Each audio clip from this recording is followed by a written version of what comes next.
Hello everyone, welcome to the class. आज का हमारा टॉपिक है use of helping verbs in tenses. Helping verb का हम कैसे यूज़ करते हैं टेंसेस में और किस टेंस में कौन सी हेल्पिंग वर्ब आती है, हम ये डिस्कस करेंगे इन शॉर्ट टुडे। तो सबसे पहले आपको बताना चाहूँगा कि हमारे पास 3 बेसिक हेल्पिंग वर्ब्स होती हैं, that are do, be and have. यही तीनों हेल्पिंग वर्ब हैं जिनसे से डिफरेंट हेल्पिंग वर्ब्स और वर्ब्स बनेंगे और वो हमारे सारे टेंसेस को बनाएंगे। जैसे डू से डू, डज या डिड 3 होती हैं। बी से is, am, are, was, were, be, been and being, ये बी की फॉर्म्स होती हैं। एंड हैव से has, have and had. These are total helping verbs that are used to form tenses. इनके बिना हम कभी भी टेंस को फॉर्म नहीं कर सकते। तो हम डिस्कस करते हैं टेंस वाइज कि प्रेजेंट इंडेफिनिट टेंस में कौन सी हेल्पिंग वर्ब का यूज़ होगा, प्रेजेंट कॉन्टिन्यूस में कौन सा, present perfect and present continuous, same past and future में भी डिस्कस करेंगे। तो सबसे पहले present indefinite tense. Present indefinite tense को फॉर्म करने के लिए हमें 2 टाइप के सेंटेंसेस होंगे, या तो सिंपल अफर्मेटिव या फिर अफर्मेटिव नहीं होगा। अफर्मेटिव नहीं होगा तो मीन्स वो नेगेटिव हो सकता है, इंटरोगेटिव हो सकता है या इंटरोगेटिव नेगेटिव होता है। तीनों सेम केस में एक टाइप से हेल्पिंग वर्ब आएगी। और जो सिंपल सेंटेंस होता है जिसमें, या अफर्मेटिव सेंटेंस जिसको बोलते हैं, उसमें हम हेल्पिंग वर्ब नहीं यूज़ करेंगे, नो हेल्पिंग वर्ब। उसके लिए हमें यूज़ करना पड़ता है, या तो हम यूज़ करेंगे first form of the verb, या फिर हम यूज़ करेंगे फर्स्ट फॉर्म ऑफ की वर्ब के साथ एस या ई एस। इन दोनों में से हमें एक यूज़ करना पड़ता है। इन दोनों में से हम एक यूज़ करेंगे। देखते हैं कि किसके साथ क्या यूज़ करता है। इसके साथ मैं दूसरी फॉर्म और लिख देता हूँ, उसके बाद बताता हूँ आपको कि उनके साथ किसका आएगा। मीन्स या तो हमारा सिंपल सेंटेंस है या फिर सिंपल सेंटेंस नहीं है। मीन्स मैंने यहाँ पे क्रॉस लगाया, इसका मतलब वो सिंपल सेंटेंस नहीं है। यदि हमारा सेंटेंस सिंपल नहीं है, मीन्स चाहे इंटरोगेटिव हो, चाहे नेगेटिव हो, चाहे इंटरोगेटिव नेगेटिव दोनों हो, तो हम हेल्पिंग वर्ब को यूज़ करेंगे। और तब हमारी हेल्पिंग वर्ब आएगी या तो डू या फिर डज। और ये दोनों हमारे आती हैं हमेशा आई, यू एंड प्लूरल सब्जेक्ट्स के साथ। और जिसके साथ एस या ई एस आता है या फिर डज आता है, वो हमेशा होते हैं आपके singular subjects. I think clear होगा। एग्जाम्पल्स हमने टेंसेस में कर लिए हैं अपने। इसके अलावा हम कुछ बाद में अलग से एग्जाम्पल्स करेंगे, बट इस चार्ट में हम सिर्फ डिस्कस करते हैं हेल्पिंग वर्ब्स का। सिंपल सेंटेंस में हेल्पिंग वर्ब नहीं आएगी, टेंस फॉर्म होगा first form of the verb के साथ या फिर first form of the verb के साथ एस या इस लगा के। यदि सिंपल सेंटेंस नहीं है तो हम यूज़ करेंगे डू या फिर डज का। डज का हमेशा सिंगुलर सब्जेक्ट के साथ होता है, और डू का आई, यू और प्लूरल सब्जेक्ट के साथ होता है। जहाँ पर सिंपल में first form of the verb सीधा आती है, तो जब सिंपल नहीं होगा तो हम डू का यूज़ करेंगे, और जहाँ पर ये आना चाहिए उसकी जगह पर हम डज का यूज़ करते हैं। एग्जाम्पल्स हम देखेंगे after completing this chart. Same हम कॉन्टिन्यूस टेंस में देखते हैं। कॉन्टिन्यूस टेंस में हमें सिर्फ और सिर्फ एक ही टाइप से हेल्पिंग वर्ब यूज़ करनी होती है, and that is, am and are. Simple में भी वही होगा और सिंपल नहीं होगा तो वही होगा। चारों टाइप के सेंटेंस में हमें यही हेल्पिंग वर्ब यूज़ करनी होती है। इज़ हम यूज़ करते हैं हमेशा सिंगुलर सब्जेक्ट के साथ, S means singular subject. I का यूज़ होता है ओनली एंड ओनली, एम का यूज़ होता है ओनली एंड ओनली आई के साथ। And we use are with you and all plural subjects. P S means plural subjects. इनके साथ हम यूज़ करेंगे यू को, एम का यूज़ करेंगे हम आई के साथ, और सिंगुलर सब्जेक्ट के साथ इज। प्रेजेंट परफेक्ट टेंस में हम दो हेल्पिंग वर्ब्स का यूज़ करते हैं at that are has and have.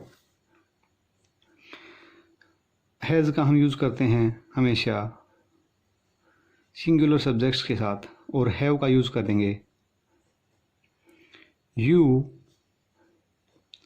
I and plural subjects.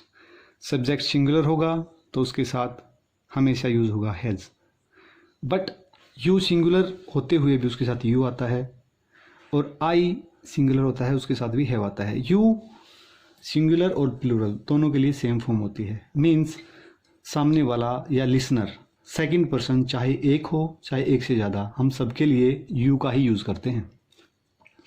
सो ये था हमारा परफेक्ट टेंस जिसमें हमें काम को कंप्लीट होने के बारे में पता चलता है। और इसके साथ एक चीज़ और, इसके साथ हमेशा first form of the verb के साथ आईएनजी आएगा। जब भी हम इज एम आर यूज़ कर रहे हैं कंटिन्यूस में तो उसके साथ first form of the verb के साथ आईएनजी आएगा ही आएगा। और यदि हम यूज़ कर रहे हैं हैज़ हैव तो हम यूज़ करेंगे third form of the verb. और इन दोनों के साथ ऊपर हमेशा first form of the verb का यूज़ होता है। ध्यान रखें, इन डू डज के साथ हमेशा first form of the verb का यूज़ होगा और ये तो हमने फर्स्ट फॉर्म यूज़ किया ही था।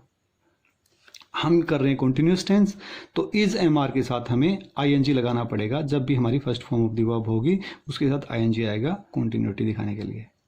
परफेक्ट है, काम कंप्लीट हो गया तो हम third form of the verb use करेंगे with has and have. Same हमारा है प्रेजेंट परफेक्ट कंटिन्यूअस टेंस, इसके साथ हम हैज़ या हैव यूज़ करते हैं और उसके साथ एक एडिशनल हेल्पिंग वर्ब की जरूरत पड़ती है that is been, and after that we use V1 के साथ ING।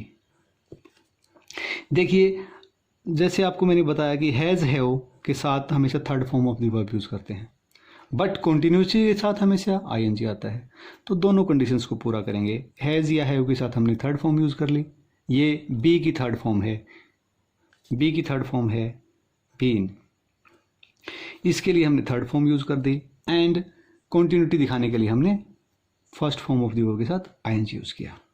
तो जैसे पहले डिस्कस हुआ था, हैज़ को यूज़ करेंगे हमेशा सिंगुलर सब्जेक्ट के साथ और हैव का यूज़ होगा आई, यू एंड प्लूरल सब्जेक्ट्स के साथ। तो ये था हमारा प्रेजेंट टेंस। प्रेजेंट टेंस में किसके साथ क्या होगा, हमेशा first form of the verb, first form के साथ ING, third form and first form के साथ ING।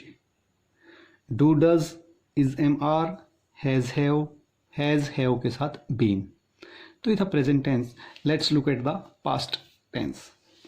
सो पास्ट इंडेफिनिट टेंस में भी जैसे हमने प्रेजेंट टेंस में किया था, हमारे सेंटेंसेस होते हैं सिंपल या पॉजिटिव सेंटेंस, उनके साथ हम हेल्पिंग वर्ब यूज़ नहीं करेंगे। No helping verb with simple past. जैसे राम स्कूल गया, उसमें नेगेटिविटी भी नहीं है एंड इंटरोगेटिव भी नहीं है, तो हम उसमें हेल्पिंग वर्ब का यूज़ नहीं करते। और इस केस में हम यूज़ करेंगे हमेशा second form of the verb का। We will use second form of the verb with in simple sentences. और यदि हमारा सिंपल सेंटेंस नहीं है, मीन्स या इंटरोगेटिव है या फिर नेगेटिव है या इंटरोगेटिव नेगेटिव है, तो हम यूज़ करते हैं एक हेल्पिंग वर्ब का जो कि होती है डिड। और सिंगुलर सब्जेक्ट हो, प्लूरल हो, आई हो, यू हो, सबके साथ ही हम यूज़ करेंगे डिड। और जब भी हमने डिड का यूज़ कर लिया तो उसके साथ first form of the verb आएगी। ध्यान रखें, सिंपल सेंटेंस है तो second form of the verb, और सिंपल नहीं है तो डिड के साथ first form of the verb. यहाँ पर सेकंड है क्योंकि इसके साथ कोई भी हेल्पिंग वर्ब नहीं है। Did is already second form of do, do की पहले से ही ऑलरेडी सेकंड फॉर्म है, तो सेकंड फॉर्म हमने इसको बना दिया तो दोबारा सेकंड फॉर्म की ज़रूरत नहीं पड़ेगी। तो इसमें थोड़ा सा ध्यान रखने वाली बात यही है। बट इसमें दूसरा बेनिफिट ये भी है कि हम सिंगुलर या प्लूरल में कंफ्यूज होने की ज़रूरत नहीं है, ना फर्स्ट पर्सन सेकंड पर्सन से कंफ्यूजन होगा, सबके साथ सेम होता है, मतलब सेम हेल्पिंग वर्ब यूज होती है। सिंपल में second form of the helping verb, simply without helping verb, and simple नहीं है तो हम यूज़ करेंगे हेल्पिंग वर्ब डिड और उसके साथ first form of the verb. उसके बाद आता है पास्ट कॉन्टिन्यूस टेंस। जैसे पास्ट कॉन्टिन्यूस प्रेजेंट कॉन्टिन्यूस में किया था वैसे ही यहाँ पर पास्ट कॉन्टिन्यूस में 2 हेल्पिंग वर्ब होती हैं। प्रेजेंट में 3 थी बट यहाँ पर 2 ही हैं, वॉज एंड वर, और उसके साथ first form of the verb with ING आता है। जब भी कॉन्टिन्यूटी शो करनी है, किसी भी सेंटेंस में आप कॉन्टिन्यूटी है, मतलब हिंदी में जिस भी सेंटेंस में आपको रहा लिखा दिख जाए, रहा, जहाँ पर भी आपको रहा दिखे, यहाँ पर हो कॉन्टिन्यूस में चाहे परफेक्ट कॉन्टिन्यूस में हो, दोनों में रहा आता है, तो जब भी आएगा तो उसके साथ ये सोच लेना कि वर्ब की फर्स्ट फॉर्म के साथ आईएनजी आएगी ही आएगी, इसके बिना सेंटेंस कंप्लीट नहीं हो सकता। सो पास्ट कॉन्टिन्यूस में वाज वर्ब के साथ हम यूज़ करेंगे। वाज आता है आई एंड अदर सिंगुलर सब्जेक्ट्स के साथ, मतलब आई इस बार पहले हम प्लूरल में यूज़ कर रहे थे बट इस टेंस में हम आई के साथ वाज ही यूज़ करेंगे। एंड वर यूज़ करेंगे हम you and all plural subjects. You singular और प्लूरल दोनों के लिए सेम होता है, प्लूरल में तो कोई डाउट ही नहीं है, बट यदि सिंगुलर यू है तो उसके साथ भी हम वर यूज़ करते हैं। आई के साथ नॉर्मली हम प्रेजेंट में यूज़ कर रहे थे प्लूरल वाली हेल्पिंग वर्ब, बट यहाँ पर हम सिंगुलर वाली हेल्पिंग वर्ब को यूज करेंगे। जैसे I was playing in the garden, so I के साथ वाज आएगा, वर नहीं। उसके बाद है past perfect tense. Past perfect tense में हम एक ही हेल्पिंग वर्ब का यूज़ करते हैं एंड दैट इज़ हैड, और उसके साथ third form of the verb. कोई भी डाउट नहीं है, हैड सिंगुलर सब्जेक्ट हो चाहे प्लूरल हो या फिर आई हो या यू हो, ऑल सब्जेक्ट्स सबके साथ एक ही हेल्पिंग वर्ब आएगी एंड दैट इज़ हैड। किसी भी तरह से कोई कन्फ्यूजन होने की ज़रूरत नहीं है, only we will use had और उसके साथ third form of the verb. Past perfect continuous, past में काम कुछ ख़त्म हो गया, कुछ कंटिन्यूस चल रहा था, उसके लिए हम यूज़ करते हैं हैड के साथ बीन एंड उसके साथ, क्योंकि सेंटेंस में रहा होता है इनमें, तो रहा के लिए हमें एक ही चीज़ यूज़ करनी होती है हमेशा and that is first form of the verb with ING. Subject singular हो प्लूरल हो आई हो यू हो या कुछ हो, सबके साथ हमें एक ही हेल्पिंग वर्ब यूज़ करनी होती है and that is had. All subjects के साथ हम यूज़ करेंगे हैड, उसके साथ been and then first form of the verb with ING. So ये था past tense. Let's look at the future tense. Future tense के इंडेफिनिट टेंस में, फ्यूचर इंडेफिनिट टेंस में हम यूज़ करते हैं 2 हेल्पिंग वर्ब का and that are shall and will. और याद रखें, जब भी हम शैल या विल सेंटेंस में यूज़ कर देते हैं तो उसके बाद हमेशा first form of the verb का ही यूज़ करेंगे, हम कोई भी दूसरी फॉर्म यूज़ नहीं कर सकते। We will always use first form of the verb with shall and will. shall हम यूज़ करते हैं with फर्स्ट पर्सन, और फर्स्ट पर्सन आपको, फर्स्ट पर्सन मीन्स स्पीकर, बोलने वाला खुद के लिए। सिंगल होगा तो यूज़ करेगा आई और प्लूरल होगा तो यूज़ करेगा वी, मीन्स 2 ही सब्जेक्ट होते हैं आई और वी जो कि फर्स्ट पर्सन के अंदर आते हैं। इसके अलावा जितने भी बच गए एक्सेप्ट आई एंड वी, सबके साथ हम यूज़ करेंगे विल का। So other than I and we सबके साथ हम यूज़ करते हैं विल का। तो सीधा ऐसे ही लिखते हैं हम, all subjects except I and we. So ये था फ्यूचर इंडेफिनिट टेंस। देखते हैं future continuous tense. Future continuous tense में शैल एंड विल, कॉन्टिन्यूटी दिखाने के लिए हमेशा हम यूज़ करते हैं first form of the verb और उसके साथ आईएनजी। बट हमें जस्ट थोड़ी देर पहले डिस्कस किया था कि शैल या विल के साथ तो first form of the verb का यूज़ किया जाता है, उसके साथ तो हम आईएनजी यूज़ कर ही नहीं सकते। इस कंडीशन को पूरा करने के लिए हम एडिशनल हेल्पिंग वर्ब को यूज़ करते हैं, दैट इज़ बी। ये फर्स्ट फॉर्म है हेल्पिंग वर्ब के। तो सेल या विल के साथ हमने फर्स्ट फॉर्म यूज़ किया और कॉन्टीन्यूटी दिखाने के लिए वर्ब के साथ आईएनजी यूज़ किया। इसीलिए हमें एक एडिशनल हेल्पिंग वर्ब की ज़रूरत पड़ी, क्योंकि सेल और विल के साथ हमें first form of the verb की ज़रूरत पड़ती है और कॉन्टीन्यूटी दिखाने के लिए हमें जो वर्ब मेन वर्ब है उसके साथ आईएनजी लगानी पड़ेगी। So both of these helping verb are used. ये मेन हेल्पिंग वर्ब, ये एडिशनल हेल्पिंग वर्ब। यहाँ पर हमारी ये मेन वर्ब है, प्रिंसिपल वर्ब्स। तो सेल को यूज करेंगे विद फर्स्ट पर्सन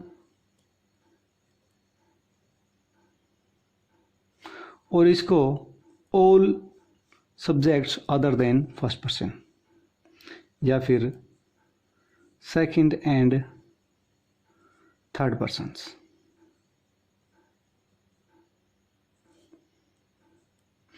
सेकंड और थर्ड पर्सन दोनों के लिए हम यही यूज़ करेंगे। फर्स्ट पर्सन आई या वी दोनों को छोड़ के सबके साथ हमें विल का यूज़ करना पड़ता है। नाउ देखते हैं future perfect tense. Future perfect tense में हमें फ्यूचर है तो उसमें सेल या विल तो आएगा ही आएगा, और परफेक्ट टेंस है तो परफेक्ट में हमें हमेशा third form of the verb का यूज़ करना होता है। बट फिर वही गड़बड़ हो गई, क्योंकि सेल या विल के साथ तो हमेशा first form of the verb का यूज़ करना पड़ता है और थर्ड फॉर्म का यूज़ होगा परफेक्ट के लिए, काम कंप्लीट दिखाने के लिए।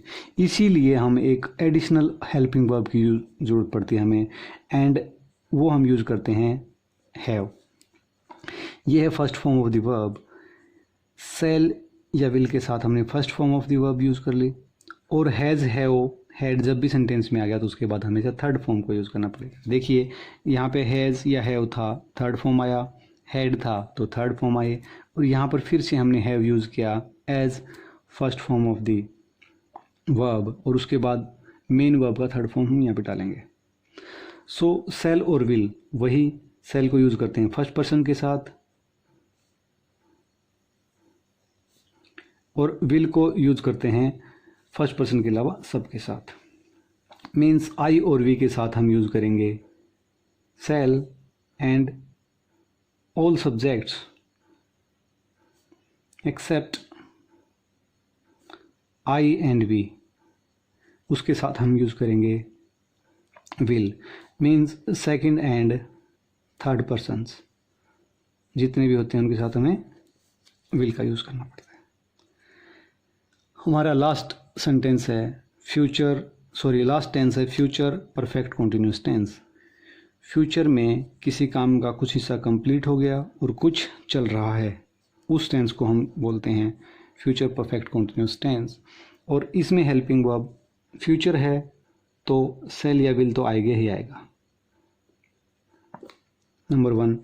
नंबर 2, सेल या विल के साथ इसमें मेन वर्ब देखिए कॉन्टिन्यूस टेंस है, तो कॉन्टिन्यूस टेंस है तो मेन वर्ब बताया है जब भी कॉन्टिन्यूस हो सेंटेंस में रहा आ जाए तो हम यूज़ करेंगे V1 के साथ ING, first form of the verb के साथ ING, क्योंकि कॉन्टिन्यूटी वहाँ पर शो करनी है।